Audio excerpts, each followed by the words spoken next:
Good afternoon and good morning to everybody. It's great to see so many wonderful faces from around the country today. I am Tom Perry. I'm the Chief Development Officer for Easter Seals Midwest, which is part of Illinois, Missouri, Kansas. And I am very honored to be the chair of the Professional Development Committee for the DLN. This is our seventh professional development session that we have given over the course of the last months. And this is the one I'm probably the most excited about, although next month's is going to be very good too. I am pleased to present to you today's speakers, Laura Checkett, who's the Vice President of Marketing and Communications for Easter Seals Midwest, who is also a professor at Webster University, and Shana Albright, who is the Vice President of Development and Special Events for Easter Seals Midwest, who is a former professor at St. Louis University and Fontbonne University. They are here today to talk about CASE and marketing your CASE and educating your consumers, your donors on different projects and engaging them in really important work. So without further ado, these two incredible women, I am a little biased because I have worked with them for 10 plus years each, are going to give us a great presentation today. So to Laura and Shana, thank you so much for being here. Thank you for presenting, and take it away. Okay, I think Laura, you want to get us started? Sure. And then I'll go from there. Yeah, well, my name is Laura Checkett. I am the VP of Marketing and Communications at Easter Seals. I'm excited to be presenting part 2 of building a compelling fundraiser campaign. I know as nonprofit professionals in development and marketing, our job is really big. We're really busy. Our time can be in short supply. So sometimes it can kind of be our first instinct to jump straight to tactics and execute our fundraising objectives using what we know intuitively, maybe what we've gleaned from our donors. Maybe we've just been in our role for so long, we feel like we just know it by osmosis. So if you take anything from this presentation, my hope is you feel equipped to do some strategy fundamentals and build your vision, execute and measure. And the wonderful thing about a campaign is it's iterative, and you can always take what you've learned the first time around and improve upon it. And Shana and I know both of us want to give you the tools to do just that. So with that, I'll turn over to Shana to introduce herself and get us started. Thank you, Laura. Well, hi, everybody. As Tom and Laura just said, I'm the Vice President of Development at Easter Seals Midwest. And today we're going to talk about something that's really, as Laura said, it's something that a lot of times we skip over and we don't take the time to really invest in. But case statements can be so helpful. They're so versatile. They can be used across all of the work that you're doing, really from major gifts to grants to a full circle marketing campaign like the one that Laura is going to talk about. So I'm going to share my screen if I can figure it out. You guys give me just a second. And we will get started.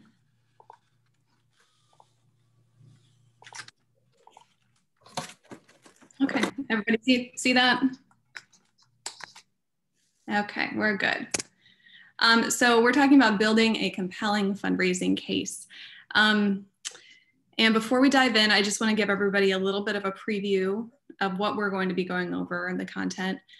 So I'm going to talk about how to build the nuts and bolts of the case. So how you put together the information that you need, how you figure out what tools you need to include in your fundraising case, because as we will discuss, these are not one size fits all tools.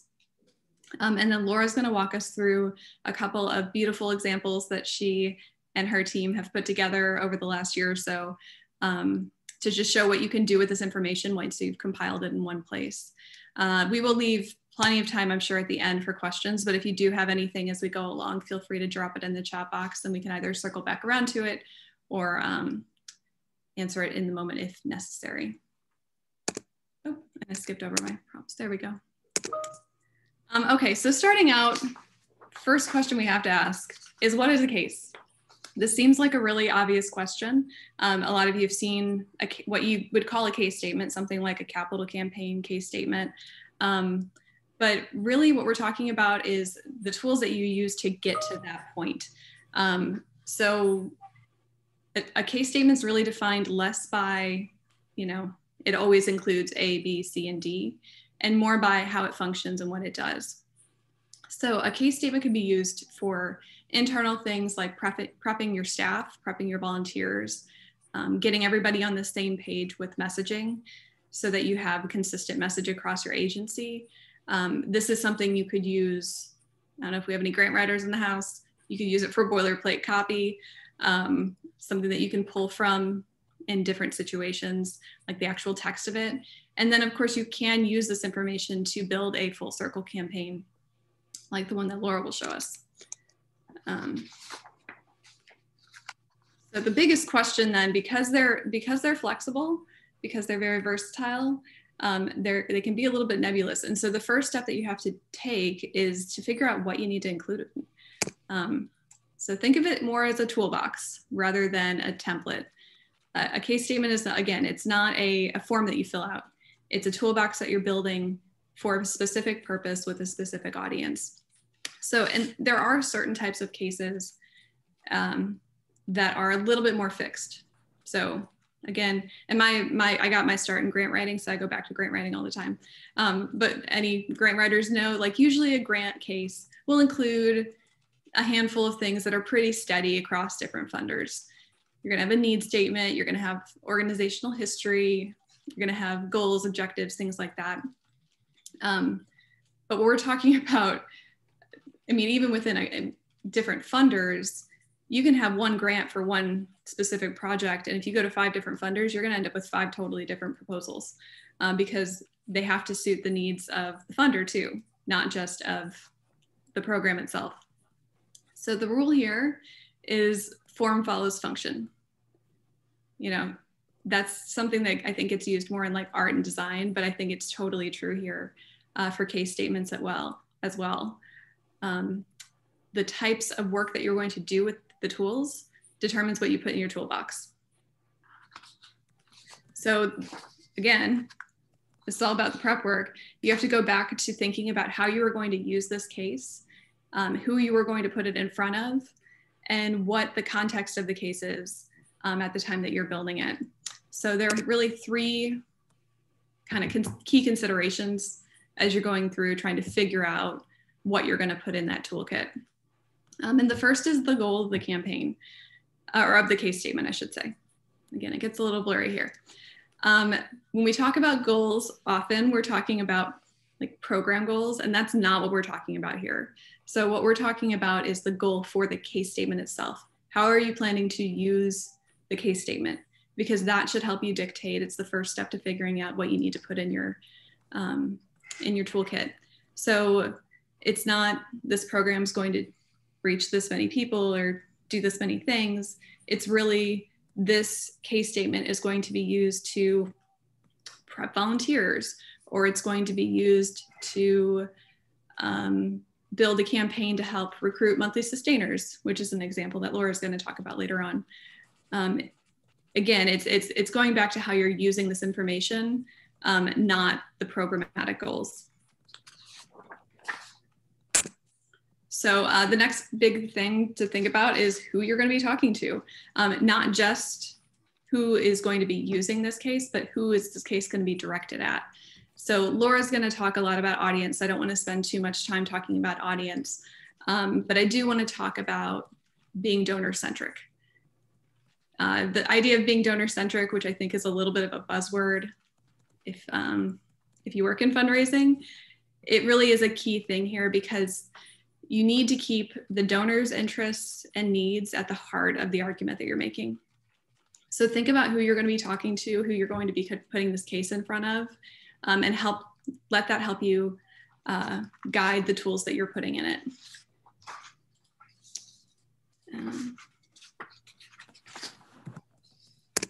And then finally, how will this case be used? Again, we talked about this a little bit already, but what exactly are you going to be doing with this case? I have an example in a couple of minutes here. of a case that we built to, I believe well, this is versatile again. This is information we can use and put in lots of different situations. But the main reason that we were putting it together was we wanted to prep board members so that they were fully educated about a program and they knew what the needs of the program were. And then we also wanted to give them a couple of tools that they could use when they were going out to talk to their friends, their colleagues about getting involved in Easter Seals. So, you know, as we get to this next step, I'll talk about the tools that you put into your toolbox. But for that case statement, we were like thinking, okay, if this is for board members, they've got a pretty good baseline understanding of what Easter Seals is. They don't really need that, but they do need more in-depth information about the program itself. We wanted to make sure that they had talking points about the program. And we even took the step of putting together like a sample letter or email that they could use when they were talking with their friends and colleagues. So once you've done that prep work, and this is really, I mean, you can think through this, you can sketch it out, you can make a list on paper, whatever works best for you. Again, this is not a one size fits all process. Then you can actually sit down to write your case statement. So you got to start with an objective. What is the objective of this case statement? Both how it's going to be used again and what it's trying to achieve. Then the tools become the sections of your case statement. So let me see if I've got some examples here. So this is an example of, this is an example of a case statement that we used a couple of years ago, again, to help board members. So the tools became the talking points. We wanted to give an information and background section, and then we wanted to have a sample solicitation letter. So those were the three things that we decided to put into this toolkit. This is not, again, by any means, a complete list of all the things that you could do. You could include things like photos. So say you're going to be using this in more of a digital context, you could include photos. You could include quotes that you might have. If you've got stories, I don't know if anybody has a story bank. Our affiliates done a really great job of putting together stories from staff and from volunteers and compiling those and getting those kind of on theme. So maybe you go through your stories and you figure out what you want to pull into this case statement, and you have some clips of those. Again, however it's going to be used. Infographics are great. And a lot of times, as you can see here, like a lot of times we are talking about a specific audience, and so you might want to tweak whatever it is that you're pulling in. But a lot of time it is existing content that you probably have somewhere in your files on hand already. One of the things that we pull into case statements all the time, we have an infographic that shows the lifespan of services that we do. So it shows how Easter Seals Midwest has services that can start out with early childhood, with home visiting, and take a family through early intervention, success in school, employment support, and then community living. So we pull that infographic into a lot of these because it's something that's really useful when you're talking to donors and when you're trying to show them the full scope of the services that you provide.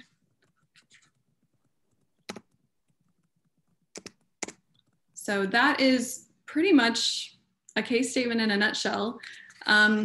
Again, just emphasizing that this is not a one-size-fits-all approach. This is something that you need to customize for every individual case, for every individual audience, and really target it so that you are well prepared to meet that donor's needs. So, Laura, as a quick intro, let me stop sharing my screen. Thank you. Okay, so now we get to do arguably the fun part. Can you all see my screen? Yeah, good. Okay. Well, so part two of this is, we've made our case and now it's time to market our case. And there's a saying I like to repeat a lot, and it's your strategy needs a strategy. And that's essentially what we're doing here. We're creating this strategy around our communications strategy. So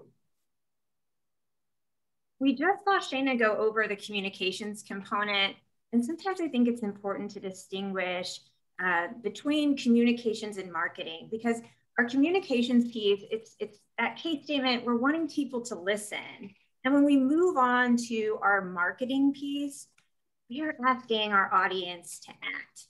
We want to compel them to do something, and we'll want to make sure that our message is very motivating to get them to a clear and direct call to action. So again, in essence, our strategy needs strategy. Now, some context for you. Shayna showed us a case statement. And one of the things, for a couple reasons that I'll tell you later, that I wanted to do is show you an example of a campaign of a case statement that we brought to life. And, you know, the development team for this year made this kind of declaration, this case that 2021 would be the year of the monthly sustainer. This was very timely due to the fact that our world is absolutely shifting to more streamlined ways of giving and spending money, especially when you see this shift in the consumer behavior to like subscription services and debit per service initiatives. So as marketers, we knew we needed to create a campaign that had an action around this objective. By the 15th. Shit. And prior to this, our monthly giving page was redirecting donors to our general donation page. And that didn't really have anything that encouraged folks to make monthly donations. So working with the information on our case for support, our case statement, we worked together to create a monthly giving page that outlined the unique benefits of monthly giving. And we stewarded potential donors to give $5 or more each month. We wanted to make sure that we had a message that both educated our donors about our need and our mission, but it also provided a donation form that was really tailored to donating monthly. So that was a quick and easy process for everyone. So that's some background. Now, much like you, we're all very busy. And sometimes it feels like it would be really easy for my team and I to just start, telling people to give monthly on social media, maybe writing a release or an LTE on the subject, kind of winging it, if you will. But to do this really well, to get our objective across, we need to create a full circle campaign beyond the case statement. When Oprah is really convicted about something, she'll say, "This is what I know for sure." And I always know, I'm like, okay, something's gonna blow my mind here. So let me borrow from Oprah when I say, we may be tempted to jump straight into tactics, thinking it's a time and money saver. But what I know for sure is it's actually quite the opposite. A full circle campaign based on objectives found within your case statement, it's just worth the time, it's worth the effort, and it's absolutely worth the strategy that goes into it. I'm also very aware that sometimes we won't be able to have that for-profit like research and development, the SWOT analysis, the A/B testing. That's okay. We can have a short and sweet strategy, and it can provide a clear pathway forward to create this beautiful, effective, and compelling campaign. And in my experience, it comes by asking very simple questions, 3 exactly. So that no matter what we do, if we can take the time to explore and answer these 3 questions, we are on our way to creating something good. What's more is we have this thorough case statement to reference, so we already have a lot of information at our fingertips to get our answers quickly. So here are our questions, right? Who are we communicating with? We want to know our audience. What is our message to them? We want to point them, motivate them to a clear call to action. And then when and where do we deliver this message? The same message, multiple channels, multiple times. Now, who are we communicating with? Shayna references being donor-centric as we develop our case statement. My team and I take this very serious. I think my team is on the call. The first question we always ask is, who are we communicating with really? You know, I have friends and people who know I love marketing, and they'll come up to me and say, "Can you help me with this thing and this message?" And I'm like, the first question I always ask is who are you targeting? And almost every time people will say, everyone. I wince a little bit and I try to pull myself together, because what we know for sure, right, is that no matter how much we might try, we will not reach everyone. In fact, if we try to do that, we can pretty much guarantee that we will reach no one. And typically, in my experience, a lack of defined audience is usually the culprit when messages just don't land. They don't land well. So keeping that audience, knowing your audience is insanely important when we start our strategy around this campaign. So again, gleaning from what we know from our case statement, we know that for this campaign, for the monthly sustainer campaign, our target demo, they're millennials, they're millennial donors. They fit the group who matter and who have the potential for us to really matter to. They are a demographic of donors who are more comfortable giving a smaller amount each month. They're a part of this membership economy, which refers to this kind of growing trend of consumers paying a monthly fee for a service or product. And we also know from studies that 52% of millennials said they would be interested in monthly giving. That's from the 2013 Millennial Impact Report. We also know they really want to have direct impact. They want to see their dollars making a direct impact on our organization. So we've covered this demographic side, we understand it. So now we can really complete the picture as marketers by including our psychographics.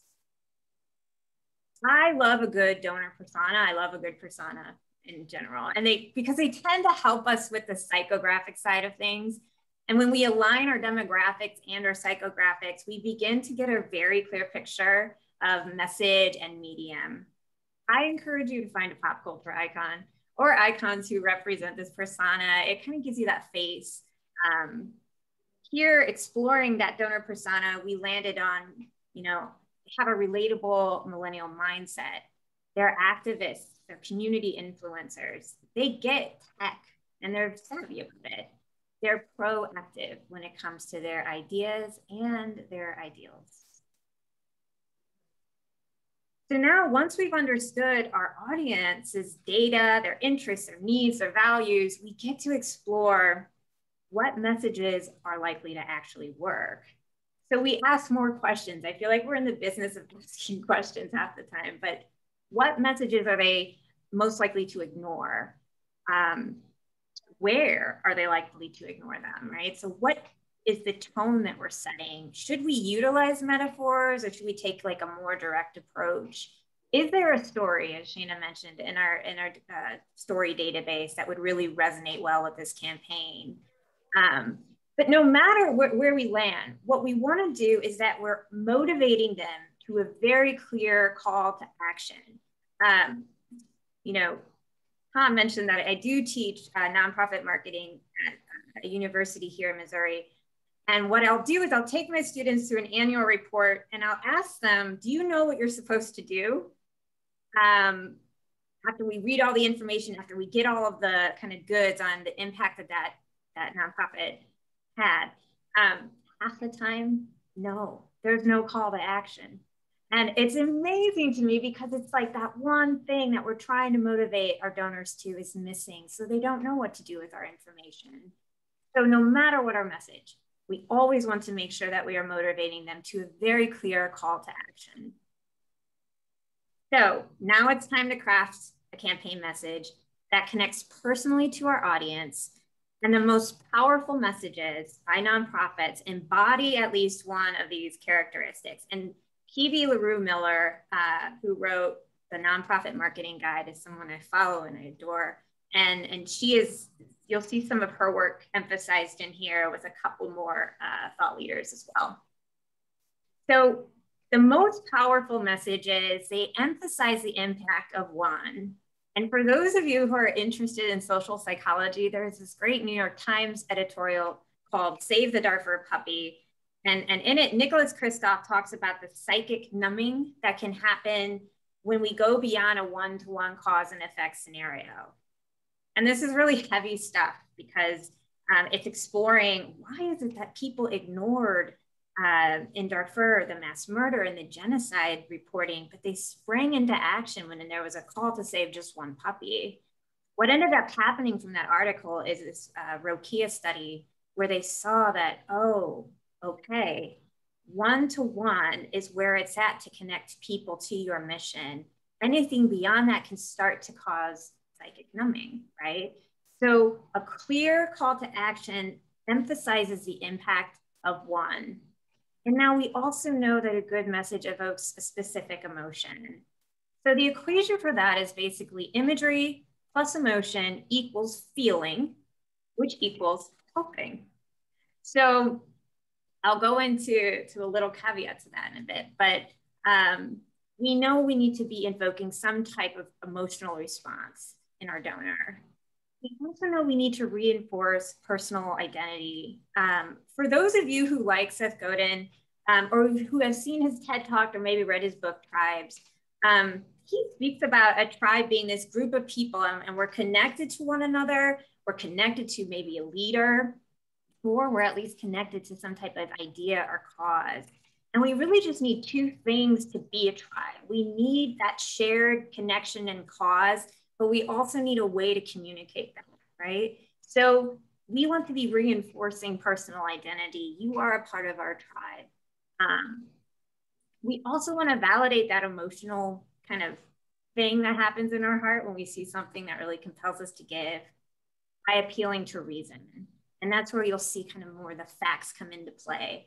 That is an important validator for evoking a specific emotion. So the same emotion that we inspire really needs to be followed by an appeal to reason, because while people tend to lead with emotion, reason follows really closely behind. And I think I beat this dead horse, but they have a clear, strong call to action. By utilizing these best practices, we really are motivating our donor to the thing that we want them to do, that call to action. So knowing this, we're going to go to 3. I want to show you all the messaging creative we came up for this, okay? So hopefully you can read on the screen. This became our campaign messaging.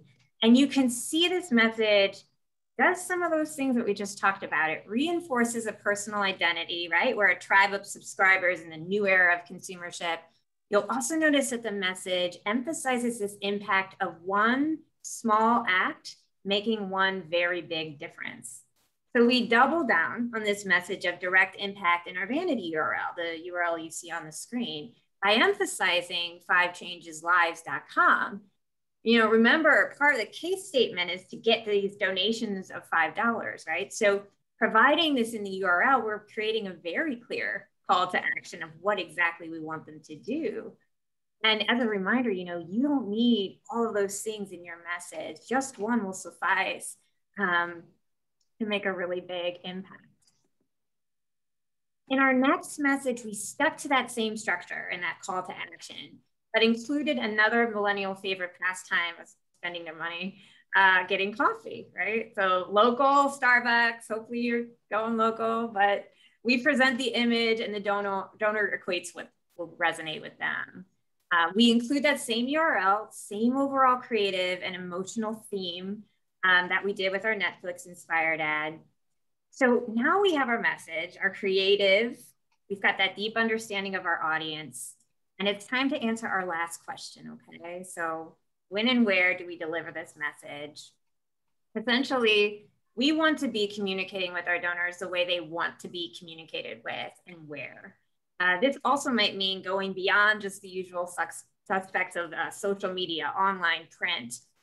In our case, for the monthly giving campaign, when we really get to like sit down and work through all the avenues, we may arrive at sharing our message as a response to some type of action. So an example of this might be encouraging your donor to become a monthly donor after they donate for the second time in 6 months.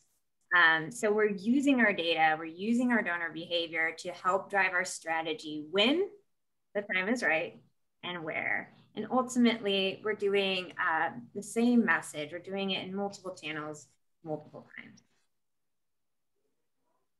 So where are they? well, they're online, right? We are multi-channeling here. We're considering all the channels at our disposal to meet donors where they are and how they want to be engaged in the spaces that they're most likely to be in. But we're also using this best practice of thematic integration. So regardless of channel, there is a consistent theme. There's a consistent message that tells the same story and uses reinforcing images across multiple formats with one very clear call to action, right? That's called thematic integration. Which it all kind of comes into full scope and circle, I think, when we see how that all kind of becomes this campaign.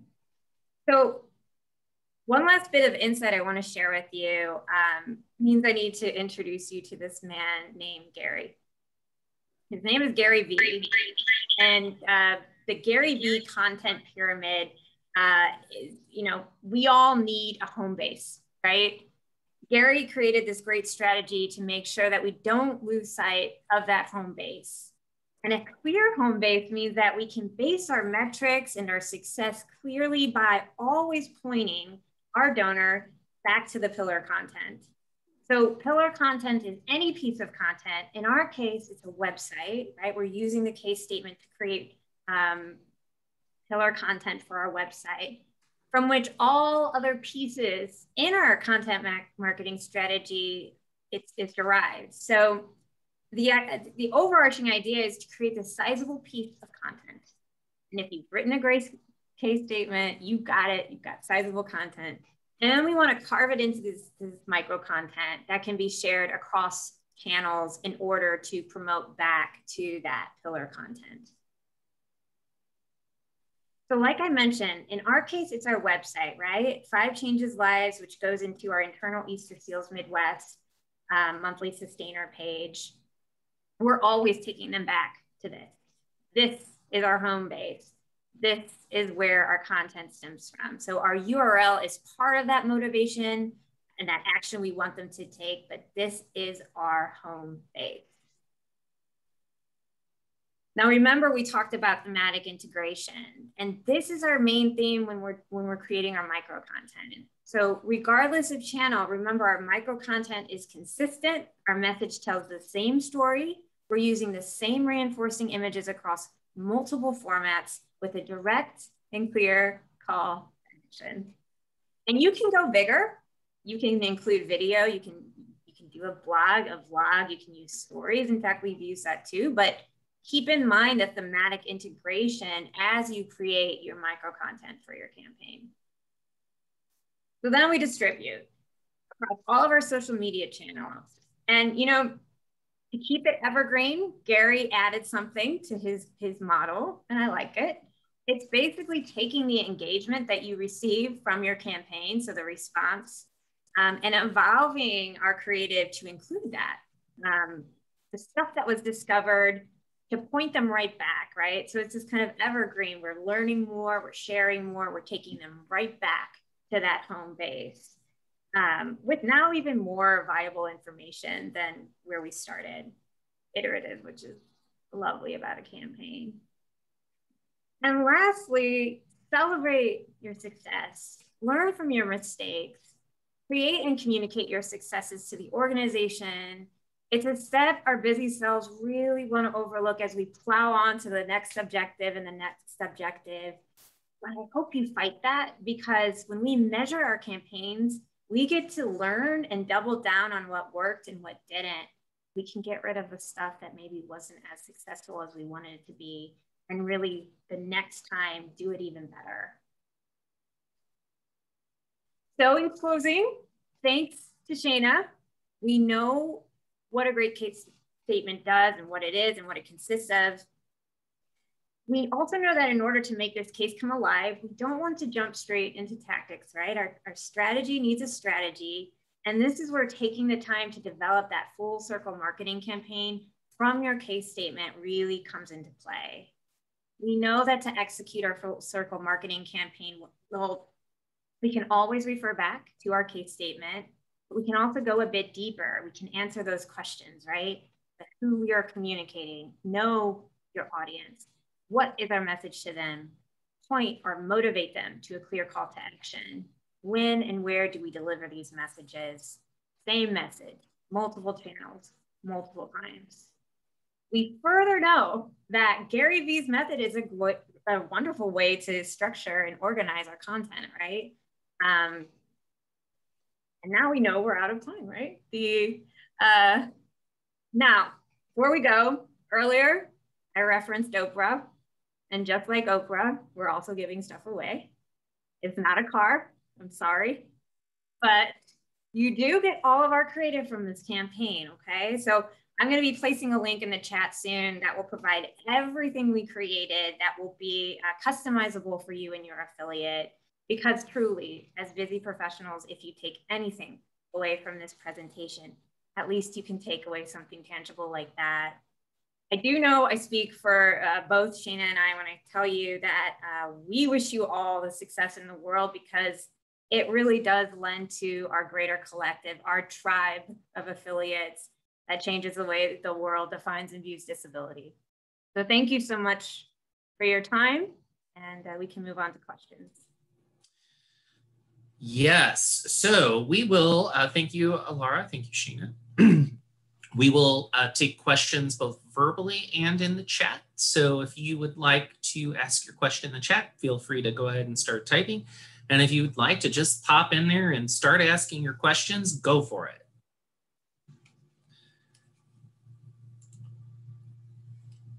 All right. So what we are seeing in the chat box right now, trying to keep up with all these, there's quite a few of them, a lot of thank yous, a lot of standing ovations. I love that. When did you start this 5 Changes Lives campaign, and what was the success of it, Laura? So it was our June campaign, and how we organize our campaigns at Easter Seals is we do a campaign a month. Our June campaign was 5 Changes Lives. The success of it, so 2021 being the year of the monthly sustainer, the success that we can do right now is traffic. So increasing traffic to our monthly site, which I am not having the KPI right now in front of me in my headspace, but I do know we increased it significantly. But what we really want to see is obviously those turning into donors, right? Monthly sustainer gifts, which I know we've received by them. But that's where that kind of iterative process too comes back, right? Because we're studying, where's this landing? Are we getting it in front of the right people? But by having it organized in that model, we're able to look at web traffic. We're able to look to see if media picked up our story when we wrote a piece on it. We're able to see engagement on our Facebook, on our Instagram, on LinkedIn. So are people sharing this stuff? I know our engagement for this was high. So those are the types of metrics that we're looking at and trying to get that sweet spot to make sure that it's converting to actual donors. Laura, follow-up question to that is, which of the 2 campaigns, because you tested 2 different messaging campaigns, which of the 2 was most successful? Was it the Netflix theme or was it the coffee theme? I think the most shared was the coffee, actually. The most engagement was with the coffee. There's something inviting about that cup of coffee too. You just want to. Laura, would you mind unsharing your screen and going back to full for everybody to see? No. I'll just go ahead and say, anybody can pop in there and ask their questions if they'd like. Don't be shy. This is what this portion of the meeting is for today, and I'm just looking. Here's a new question from David. Have you tested having more designee imagery for ads like these? I don't know that I asked that question right. I'll jump in. I just noticed the ads are, pretty simple on the design, like not a lot of like lines and graphics and logos and imagery. So I was curious if you guys have tested, having more complicated design versus simpler. That's a good question. We are at the heart of it, minimalist design tests better for us. It's when we get too crowded and we get too like overzealous, if you will. Part of why we've kind of gone toward this minimalist design is that we realize it resonates more with people. It's clean, it's creative. We have, you know, kind of on that Gary V model side of things, there are new ideas coming from this campaign, like examples having the crumpled $5 bill that we found in our jeans, and having just a simple design of jeans and the $5 bill sticking out of it and saying, you know, this $5 bill can change a life. But it's all very minimalist and it's all very direct. So yeah, that has been successful for us. Great, thank you. I think this is a fantastic question, and anyone who works in the marketing, wears multiple hats at their affiliate will appreciate the context here. Because so often people think this is just, we throw it together and it goes and it's done and it's 5 minutes worth of work. But how far in advance do you begin building out the content? I think this is for Shayna and then to Laura. So building out the content. Well, with case statements, we like to have resources available pretty much all of the time, depending on how the case is going to be used. So like the case statement I showed you, that was the latest version of a case statement that we probably started writing 4 or 5 years ago. And we've just kind of renewed it every year so that we have that resource to go back to. I think that's a really great best practice. If you can make the time for it, because it is time consuming, and sometimes you're like, okay, why am I making this if I have 10 things that are due tomorrow and this is just going to be there as like a well that I can keep going back to. So if you can make the time for it, I would say annually at least you want to have this content that you can go and refresh and update with things like, especially like statistics and things, because those do change every year. Laura? I can talk about our process. I think when I sit down and go through the year collectively and start thinking about things we want to highlight, once we've got that going, the thing about 2020, as weird as 2020 was, we were able to get solid campaigns every single month, and we were able to develop, you know, the concepts around it. Sometimes it was months before, sometimes it was like a need arised, and so we had to swap out a different campaign objective. But we have ample time to do this, right? Because we don't want to be like having it kind of creeping up, and you know, that's not a good feeling, and it can really rush your process. So all of that work, that strategy can become kind of like I was saying, we're busy, we want to jump to tactics. I got stuff to do. I don't have time for this. Yes, you do. You have to have time for this, because if you don't, it actually ends up sucking more time and effectiveness. So all of that is to say, we built up campaigns for an entire year in 2020. And then at the end, we looked and said what worked and what didn't. And we doubled down on the things that worked. And now we're introducing new things for the things that didn't. And we're finding that to be a good process for us. I'll add one other thing to that. And that is another advantage of having the case statements kind of written and ready to go is it makes you more nimble. So when things do fall out of the sky, like COVID, you're more able to pivot and do other things quickly. So I know, for example, one big campaign that we had planned for last April was our Legacy Society. We were going to do a big marketing outreach. We had planned it, I mean, probably months in advance. We had the booklets printed, we had letters written, we had just all of the content. It was ready to go. And then February hit and it was starting to get a little weird. And then March hit and we all stopped working at the office. And then by the time our campaign was scheduled to drop in April, it was very clear that now is not a good time to do a legacy campaign. And so we were able to pivot to other things that we had kind of in the bank very quickly. And now we just actually went back to that content, and that mailing went out at the beginning of June. So, you know, being ready, being prepared to change tactics when, you know, odd things happen is another big advantage. Yeah. I'll just share very briefly before we go to the next question my thoughts on the case statements.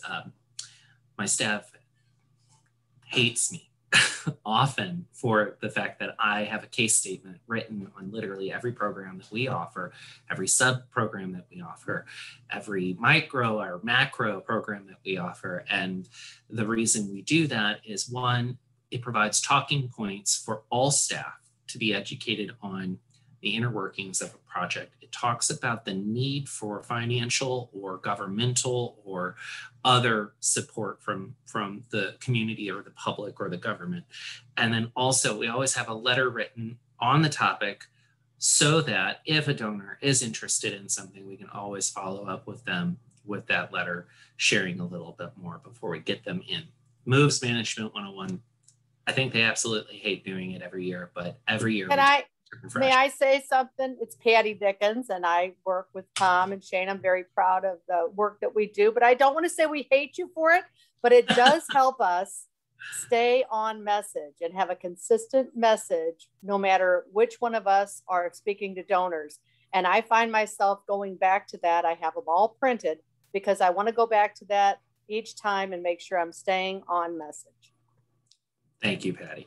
I'm going to move on to some other questions here. We have quite a few with about 10 minutes left to go. At what point do you approach a monthly sustainer to ask them to give more? Would you convert from a sustainer to a larger annual donor? Shana? That's a really good question. I think this kind of goes back to the moves management side of things. So if this is a monthly sustainer that you know well, I think you have to let that relationship develop and figure out when the right time is to go back to them. In terms of like running a campaign to try to get people to give more, I mean, monthly sustainer is actually something that we include in pretty much all of our communication, like direct mail and things. We always give that option to give monthly if you so choose. I would say most people do sign up to give online the first time. So it's not a typical way that people give, but it is an option for people. And in terms of converting a sustaining donor to a larger annual donor, I would say if you've got a monthly sustainer, that is golden. I would hang on to them and keep them as a monthly sustainer and see if you can get additional gifts, maybe for special requests. So maybe you want to invite them to attend an event or give to a special smaller campaign that you've got going on. But I would hang on to them as a monthly sustainer as hard as you can, because it's really hard to get people to take that step. And once they've done it, it's a really good indicator of their connection to you long-term. And going back to things like legacy, having those donors when you go to do marketing for your legacy society and planned giving, it's also really great. They're absolutely some of your best prospects. This is a related question, Shana, so I'm going to ask it before I go back to the others. And the question is from Suzanne. Do you send all your other oh, it's moving too fast. Do you all send your do you send an end of year, et cetera, to your monthly sustainers, or do you exclude them from other campaigns? I'd say this also goes back to whether or not we know them very well. We would definitely invite them to events. So whether those are big, like we've got 2 galas every year. Well, one's a golf tournament and dinner, and the other one's just a gala.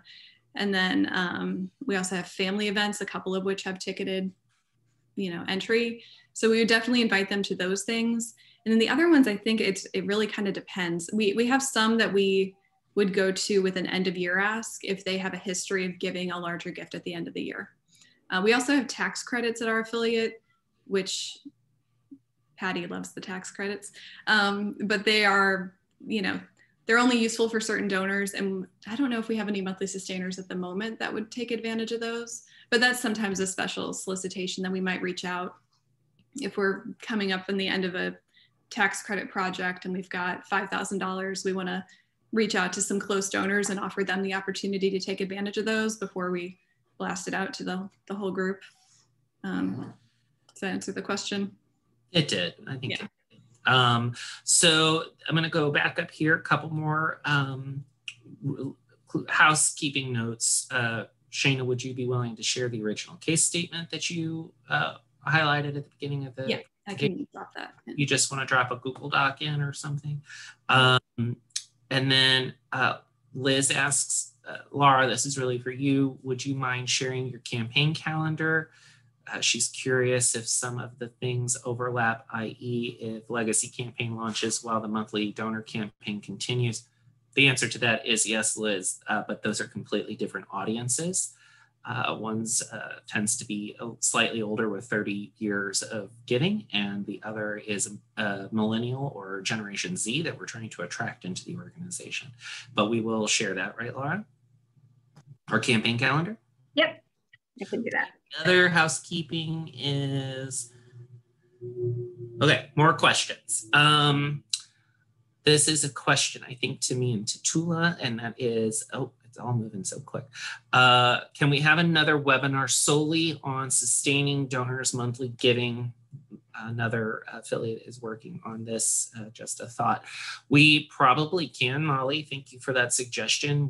It would have to be in 2022. The rest of this year is completely booked with webinars on different topics, but we can certainly put that on the list for 2022. Okay, I'm opening it up to I think I caught up on all the, oh no, there was one, I'm sorry. How do you reach older demos of donors that you can't email? I think this kind of goes to the point that I was just making, which was that's not the intention of the campaign that was shared today. It is, this is really to garner millennials and Generation Z, maybe some X, but the older demographic is not really the target demo for what we try to achieve with this monthly sustainer program.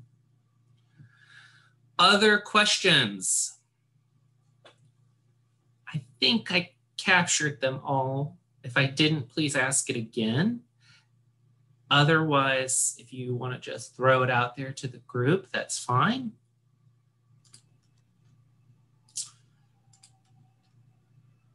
Okay, I'm gonna slowly wind us down, just giving chance for people because there was a lot going on in this chat box. I don't know if I captured them all. I hope I did. I think you did.